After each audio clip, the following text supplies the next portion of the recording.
रूस में भाड़े के लड़ाकों की भर्ती तेज कर दी गई है, यानी वो लोग जो पैसे लेकर लड़ने के लिए तैयार हो।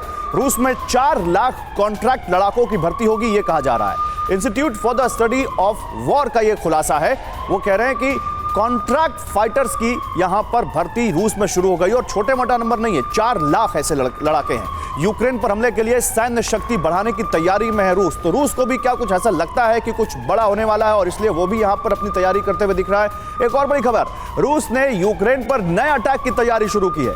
रूस में नए सैनिकों की भर्ती का काम शुरू हो गया है। रूसी नागरिकों को डिजिटल समन भेजा जा रहा है। हथियारों का प्रोडक्शन भी बढ़ा रहा है रूस। दूसरे देशों से ड्रोन्स खरीद रहा है रूस, ये सूत्र बता रहे हैं।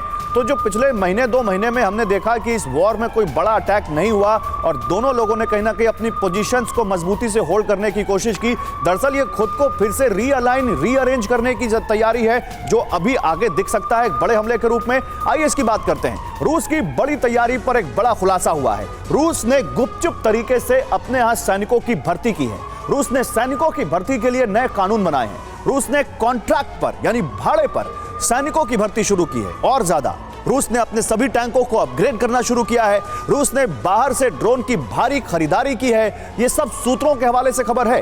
रूस ने अपनी मिलिट्री सैटेलाइट्स के ऊपर काम शुरू किया है। बाल्टिक, पैसिफिक, ब्लैक सी और सी ऑफ अजोव में भी रूसी नेवी हाई अलर्ट पर है।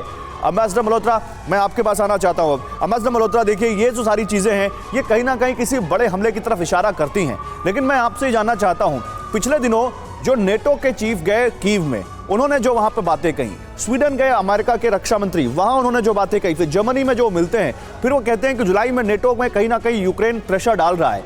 क्या ये माने कि वेस्ट ने भी अब यूक्रेन को कहीं ना कहीं एक गो थ्रू दे दिया है, एक ग्रीन सिग्नल है कि अब कुछ बड़ा करो?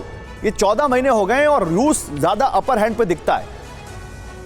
गौरव, देखिए, वेस्ट के कहने से कीव क्या बड़ा कर पाएगा? कीव के पास वैसी कैपेसिटी और कैपेबिलिटीज तो होनी चाहिए ना।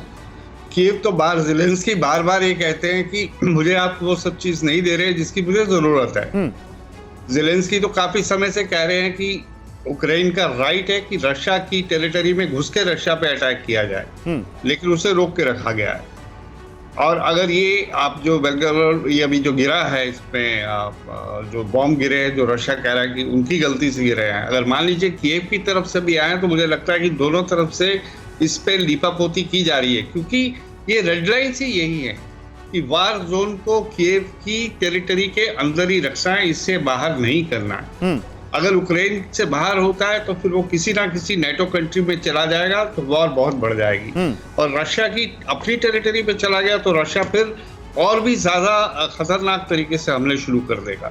नहीं तो फिर तो आपसे मैं एक सवाल छोटा सा पूछता हूँ, फिर इसी में सब्सिडरी क्वेश्चन है मेरा।